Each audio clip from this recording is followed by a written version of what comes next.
Hola amigos, estoy en la ciudad de Caen, en Francia, en un evento consagrado durante toda una semana a la Argentina. Concretamente hay documentales, hay películas y hay escritores que vienen a hablar aquí, y tenemos el gusto de entrevistar a Alicia Duhovne Ortiz, que nos visita y que ha dado hoy una conferencia aquí en esta ciudad de Caen. Y como periodista, yo tengo una incógnita y se la quiero formular en forma de pregunta, porque es una escritora prolífica que ha escrito biografías, que ha escrito ficción y que ha escrito también periodismo. Ella ha sido periodista, ha sido corresponsal de diarios. Entonces, ¿cuál es la diferencia? ¿Cuál es la diferencia cuando tenés que escribir ficción y cuál es la diferencia cuando no tenés que escribir ficción, tenés que escribir una cosa que es exactamente como la realidad te la ha llevado hacia ti? ¿Cómo te sitúas ante eso? ¿Qué exigencias te pones? Porque es una cosa que me preocupa a mí, pero quizá a los 12.000 que van a ver todo esto les puede ser también útil. Te dejo la palabra. Claro, como biógrafa, yo no tengo derecho a entrar en la cabeza de mi personaje.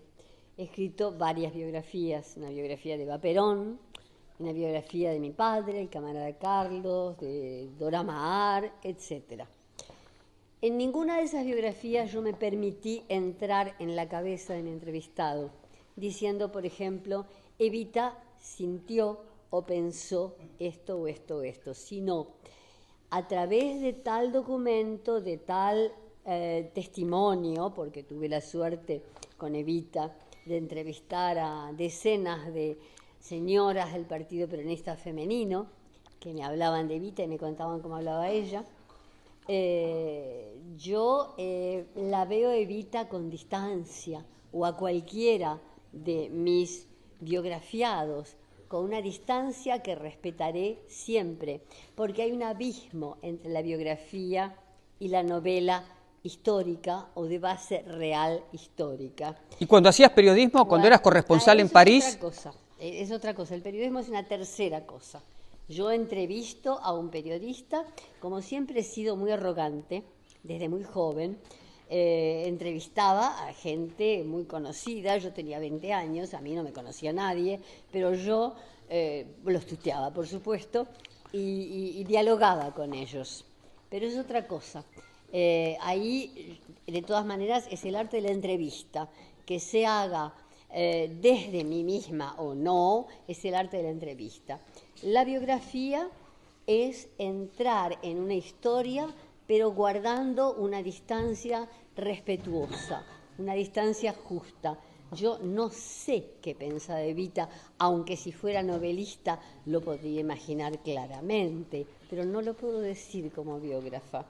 Mientras que, si con ese mismo tema, Evita, por ejemplo, escribo una novela, como fue el caso en el 2019, La procesión va por dentro, tantos años después de mi biografía de Evita, escribí una novela en la que es ella la que habla. Entro completamente en su cabeza, entro en su piel, en sus vísceras. Ella está en la cama muriéndose, cuenta su propia historia que yo conté con distancia en mi biografía, pero que contada por ella tiene una fuerza particular.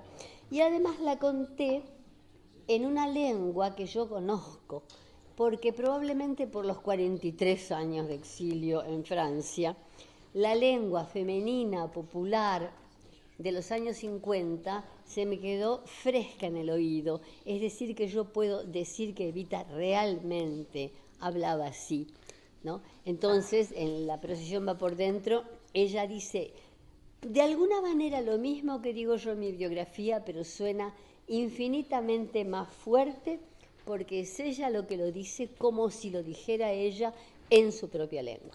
Alicia Duhovne Ortiz, muchas gracias. Creo que ha sido clara y útil para quienes escuchan todo esto, de que en el fondo siempre hay un placer para el escritor, sí, tanto sea para escribir ficción como para escribir cuestiones de la realidad como periodista. Les transmitió Juan Gasparini.